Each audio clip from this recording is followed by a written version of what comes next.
There are a lot of legal resources available for free online, everyone. This is one that I found. It is a Texas Law Review article written by Geoffrey Stone in 2011, and this was actually put together on a website for the University of Chicago Law School. So you can find this online yourself. This article is on selective judicial activism. I want to read straight through, and then everybody, of course, can ask me questions later, rather than doing this on a live, because I really wanted to get all of this in kind of one go here.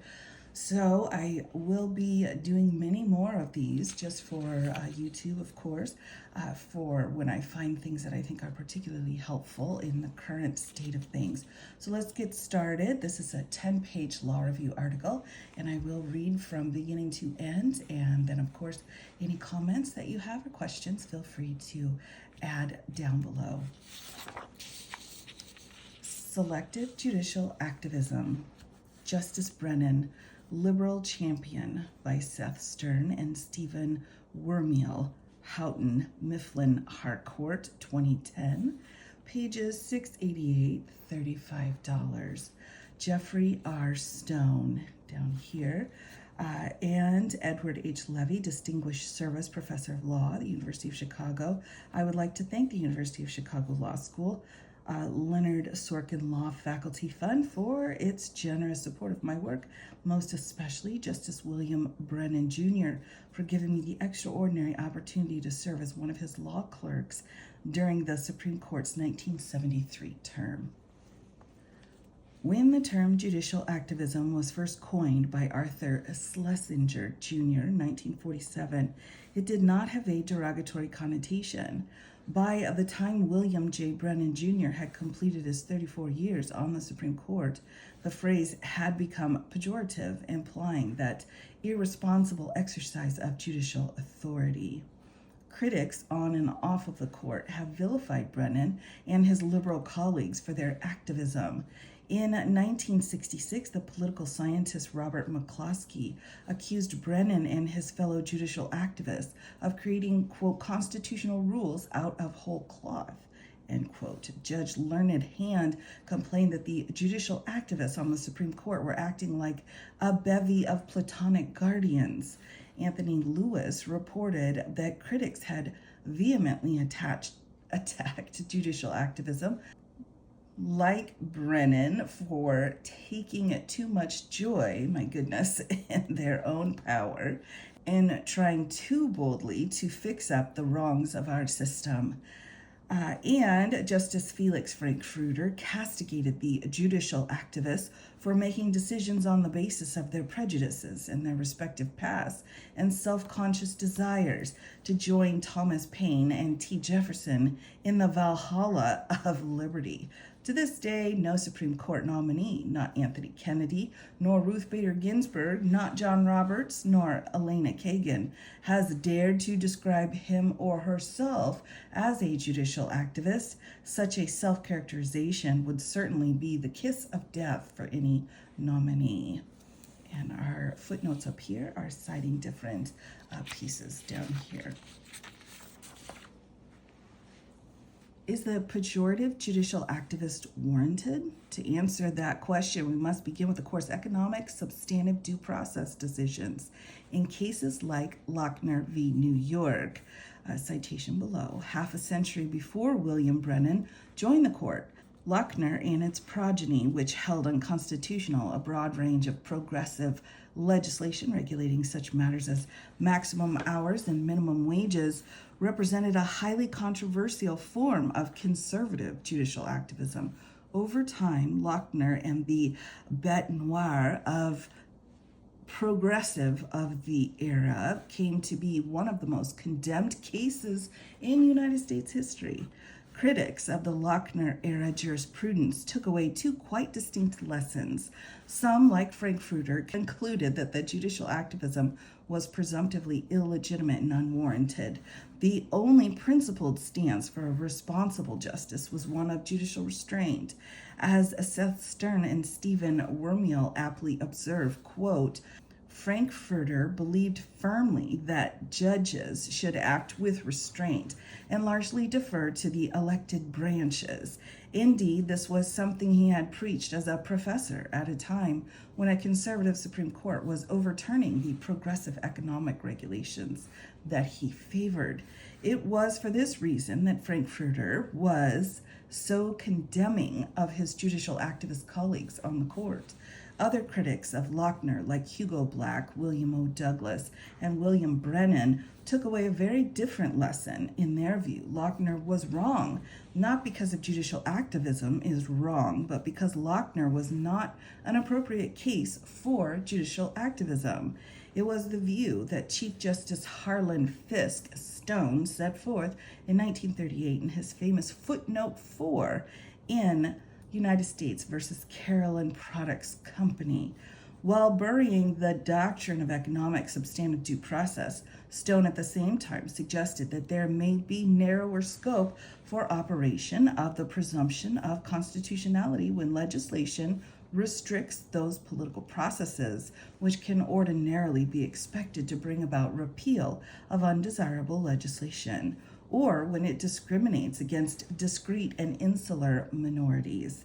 In circumstances in which it is reasonable to infer that prejudice, intolerance, or indifference might seriously have curtailed the operation of those political processes ordinarily to be relied upon to protect minorities. It was this conception of selective judicial activism that shaped Brennan's jurisprudence. Important to emphasize that Frankfurter, to the contrary notwithstanding, this view of the judicial role is not necessarily the product of individual justices' personal prejudices and experiences. Rather, it is deeply rooted in the original understanding of the purpose of judicial review in our system of constitutional governance. The framers of our Constitution wrestled with the problem of how to cabin the dangers of an overbearing or intolerant majority. For example, those who initially opposed the Bill of Rights argued that such a list of rights would serve little, if any, practical purpose, for in a self-governing society, the majority could simply disregard whatever rights might be guaranteed in the Constitution.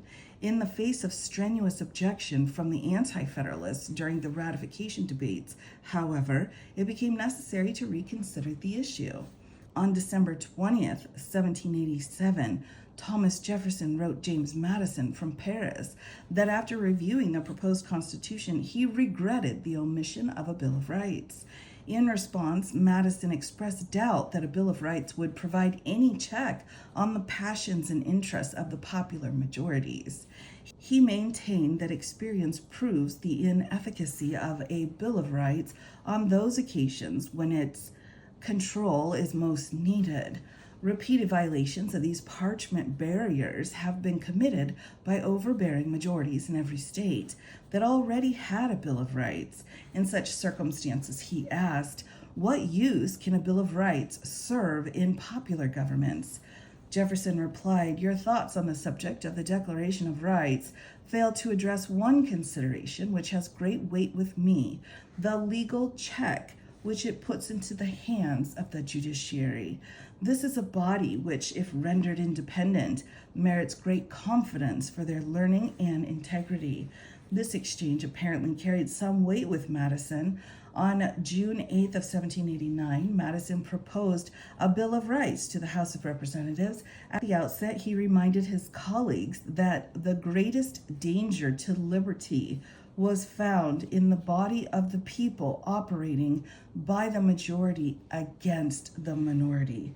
Echoing Jefferson's letter, he stated the position for judicial review, contending that if these rights are incorporated into the Constitution, independent tribunals of justice will consider themselves the guardian of those rights. They will be an impenetrable bulwark against every assumption of power in the legislative or executive. They will be naturally led to resist every encroachment upon rights expressly stipulated for the Constitution by the Declaration of Rights. This reliance on judges whose lifetime tenure would hopefully insulate them from the need to curry favor with the governing majority was essential to the framers' understanding. Alexander Hamilton, for example, strongly endorsed judicial review as obvious and uncontroversial. The independence of judges, he reasoned, is the requisite to guard the Constitution and the rights of individuals from the effects of those ill humors which sometimes disseminate among the people themselves. Judges, he insisted, have a duty to resist invasions of constitutional rights, even if they are instigated by the major voice of the community. It was this originalist conception of judicial review that informed Justice Brennan's selective judicial activism. As a rule, he gave a great deal of deference to the elected branches of government, except when he felt such deference would effectively abdicate the responsibility the framers had imposed upon the judiciary to serve as an essential check against the inherent dangers of democratic majoritarianism. He therefore invoked activist judicial review primarily in two situations. One, when the governing majority systematically disregarded the interests of a historically underrepresented group, such as blacks, ethnic minorities, political dissidents, religious dissenters, women, and persons accused of crime. And two, when there was a risk that a governing majority was using its authority to stifle its critics, entrench the status quo, and or perpetrate its own political power. Because Brennan played so central a role in crafting many of the key decisions of the Warren Court, it may be useful to note just a few of those decisions to illustrate my point. Consider, for example, Brown versus Board of Education, which prohibited racial segregation in public schools, Loving v. Virginia, which invalidated laws forbidding interracial marriages, Engel v. Vitale, which prohibited school prayer, Goldberg v. Kelly, which guaranteed a hearing before an individual's welfare benefits could be terminated, Reynolds v. Sims, which guaranteed one person, one vote, Miranda versus Arizona, which gave effect to the prohibition of compelled self-incrimination, Gideon v. Wainwright, which guaranteed all persons accused of a crime the right to effective assistance of counsel, New York Times versus Sullivan, which limited the ability of public officials to use libel actions to silence their critics, and Elfbrandt v. Russell, which protected the First Amendment rights of members of the Communist Party. Each of those decisions clearly reflected the central purpose of judicial review to guard against the greatest dangers of majoritarian abuse. By definition, anti-majoritarian decisions generally do not sit well with the majority. It is therefore hardly surprising that this jurisprudence excited biting criticism, especially in the political arena, where candidates curry favor with that very same majority. By the late 1960s, Richard Nixon was able to make the court's judicial activism a significant issue in national politics. During his nomination acceptance speech in 1968, for example, he insisted that the court had gone too far in weakening the peace forces as against the criminal forces in this country, and we must act to restore that balance. Nixon decried the activism of the Warren Court and pledged to appoint strict constructualists rather than judicial activists to the court. In the discourse of the time, a strict constitutionalist was a judge committed to judicial restraint. In a few short years, Nixon appointed Warren Burger, Harry Blackmun, Lewis Powell, and William Rehnquist to the court.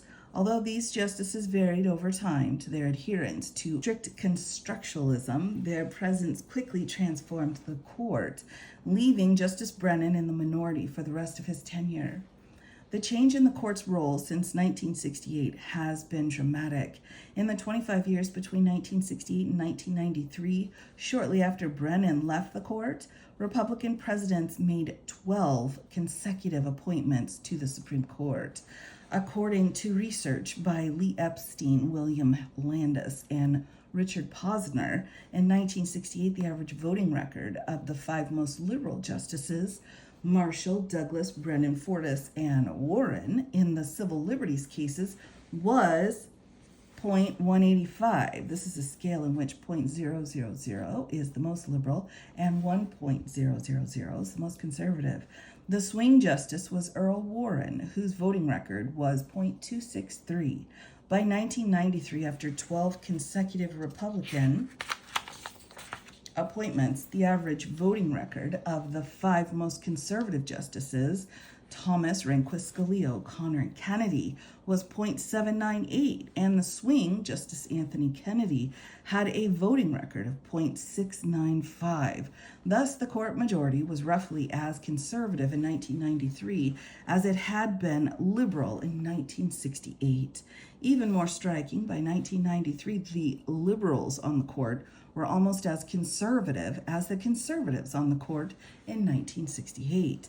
But what does conservative mean in the modern era? In Nixon's time, the term meant a justice committed to judicial restraint. But beginning with the Reagan era, this began to change. Justices like Antonin Scalia, Clarence Thomas, John Roberts, and Samuel Alito are anything but restrained. Rather, like Justice Brennan, they employ a form of selective judicial activism. On the one hand, it seems clear that these justices would have joined few, if any, of the Warren Court decisions I mentioned earlier. On the other hand, though, despite all the conservative rhetoric about strict constructionalism, originalism, judicial review, and calling balls and strikes, these conservative justices have been just as activist as their liberal predecessors, but in a wholly different set of cases. In a series of unmistakably activist decisions, the conservative justices have held unconstitutional affirmative action programs, gun control regulations, limitations on the authority of corporations to spend at will in the political process, restrictions on commercial advertising, laws prohibiting groups like the Boy Scouts from discriminating on the basis of sexual orientation, federal legislation regulating guns, age discrimination,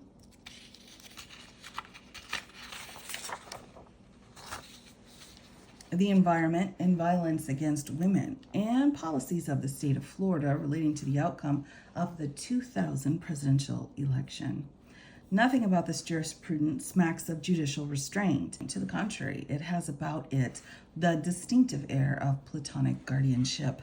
The challenge is to figure out what theory of judicial review or constitutional law drives this particular form of activism.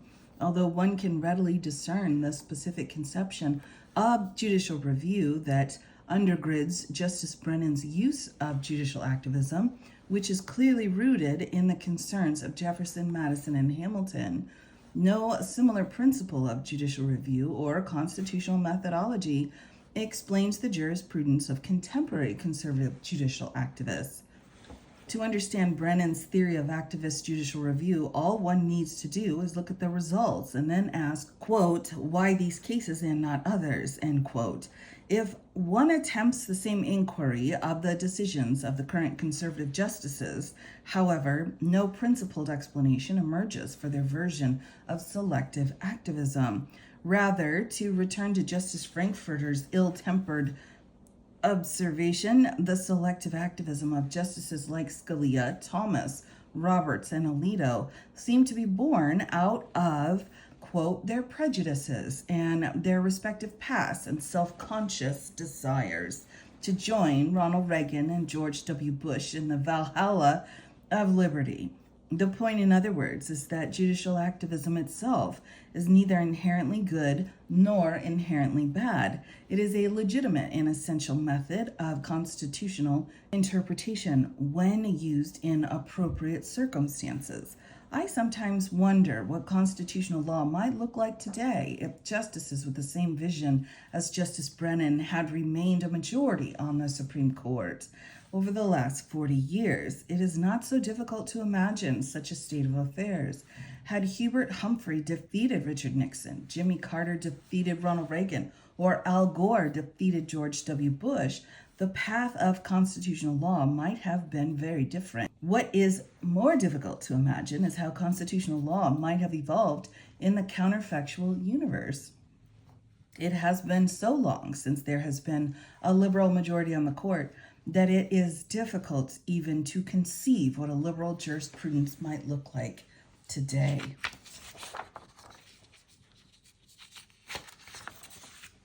Here are some possibilities the counterfactual court might have held. Not that affirmative action is unconstitutional, but that it's somewhat constitutionally required.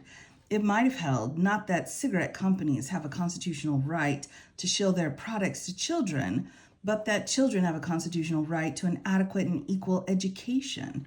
It might have held not that the silence constitutes waiver of right to remain silent, but that individuals accused of a crime have a constitutional right to DNA testing. It might have held not that the government can constitutionally ban partial birth abortions, but that it cannot constitutionally ban stem cell research in order to enforce the faith-based beliefs of the religious right. It might have held not that corporations have a constitutional right to spend millions to buy the elective representatives of their choice, but that public officials cannot constitutionally use partisan gerrymandering to ensure their perpetuation in power. It might have held not that the Boy Scouts have a constitutional right to discriminate against gays and lesbians, but that the gays and lesbians have a constitutional right to marry. Constitutional interpretation is not a mechanical, value-free enterprise. It requires judges to exercise judgment. It calls upon them to consider text, history, precedent, values, and ever-changing social and cultural conditions. It requires restraint, wisdom, empathy, and intelligence. Perhaps above all, it requires a recognition of the judiciary's unique strengths and weaknesses and a deep and accurate understanding of our nation's most fundamental constitutional aspirations.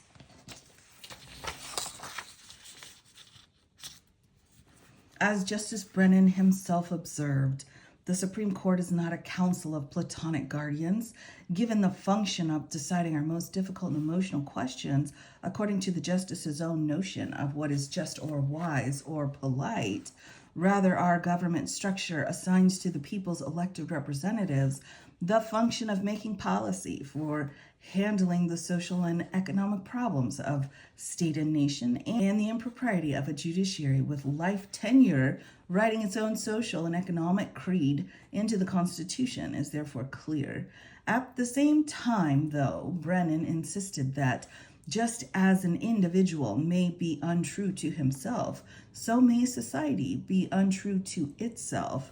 The court's responsibility in interpreting and applying the Constitution, he rightly insisted, is to keep the community true to its own fundamental principles.